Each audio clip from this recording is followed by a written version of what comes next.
Sublimation. Sometimes solids go directly into gaseous state without going through the liquid state. This process is known as sublimation. Now, let us see an activity to demonstrate the phenomenon of sublimation. Crush ammonium chloride and put it in the china dish.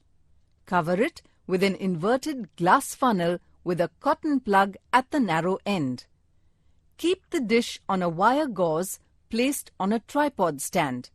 Now heat the china dish slowly and observe. The ammonium chloride sublimates on heating. The white fumes or vapor rise in the inverted glass funnel.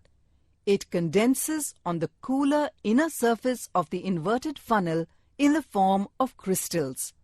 Absorption of heat. As sponge absorbs water, the heat energy is absorbed by an object in a similar manner.